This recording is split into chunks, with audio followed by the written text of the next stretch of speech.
How you doing, YouTube? There was a couple of things that I missed, and I'm gonna post this at the same time when I post the other song or the other video on Doomsday Clock, and this should just talk about the things that I missed. There's only a few. I'm gonna go ahead and play it here, and just like I stated before, let me turn it down a little bit. Just like I said before, when they say peace and safety, then sudden destruction comes. And this was not too long ago. This was probably about 13 months, or was it 13 months? 15, 16, something. It was less than 2 years that Donald Trump made this speech. It was also less than a year, or a little bit over a year, that they made this video here. So when they say peace and safety, then sudden destruction comes. In a 2 year process, that's basically sudden. If an individual lives, say, for human beings could live to say 80 to 90 years now, 2 years is basically very fast. So let's go ahead and bring this back, and I'm going to go ahead and show you what I missed out. So they also flashed the 666 again. You see it here. So we already know that they're talking about the not only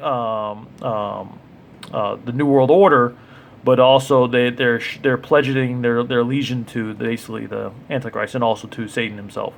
All right. See that 666 number of the devil. You see that? So hear what he says. We will make America safe again. You see that? Just like the Bible says, when they say peace and safety, then sudden destruction comes. And what's interesting is that he's stating peace and safety and so forth, but they're saying starting World War III. So it matches the scriptures. When they say peace and safety, then sudden destruction, because war is a form of destruction. So go and play it now. And this is the last one I missed. This is the most important one, or the second most important one.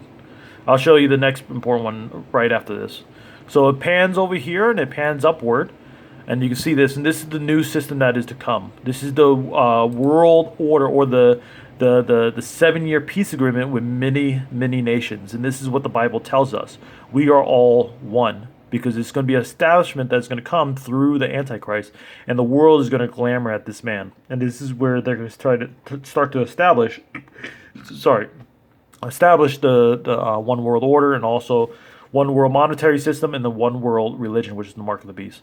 All right, so the last one I also missed out on, and this has to do with astronomy. And I just want to talk to you a little bit about this, because we're going to go in more detail later. On January 13th, if this is indeed, say if Psalms 83 war, say if, let's go back even further. Say if November 3rd and November 9th, when the sun enters into scales of Libra, is the time of the snowball effect, and chaos break loose, and you see the currency system starts to crash, and gold and silver start to skyrocket, which makes perfect sense because it aligns with the anniversary time points and the biblical numbers. Then let's say Psalms 83 war is this time period, and let's say that happens. Then the peace agreement could be a few weeks afterwards, which makes perfect sense because that'll be the start of the 7-year peace agreement. Now, what's interesting about this is that I said before that when the sun enters in Jupiter, it's like God becomes glorified, because when this war ends, God is basically going to take his hand and protect his people.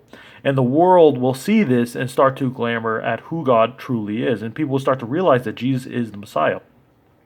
And the Antichrist and the demonic people that follow Satan are going to start to panic, and they're going to try to rush the Antichrist on scene to try to take God's glory and try to guide people's guidance towards them instead of God. Does that make sense? So when the sun enters into Saturn, if this is the day of the 7-year peace agreement, and the sun enters into Saturn, it's almost like like the Bible says, Satan walks around like the bearer of light, but he's actually the false bearer of light. So the sun is a form of light. If it enters into Saturn, Saturn being the representation of Satan, because in mythology, the Greek mythology, Saturn is known to cause trouble for man, and who also is the one that causes trouble for man, Satan. So Saturn and Satan are very, very similar. Even their names are very, very close. So this sun going into transitioning with Saturn makes perfect sense, because it's a false sense of hope and a false sense of light towards the world that the 7-year peace agreement starts on this day. So it's very, very interesting what's happening in space, how space is also telling the story as it unfolds in the physical realm or here on Earth. Does that make sense?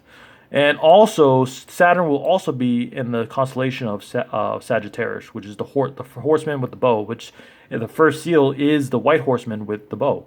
Makes perfect sense. Very, very interesting stuff. All right, fascinating stuff. I'm going to go ahead and end it here, and I'm going to post all the videos today. God bless. I'll be posting next video hopefully by tomorrow. Amen. Thank you.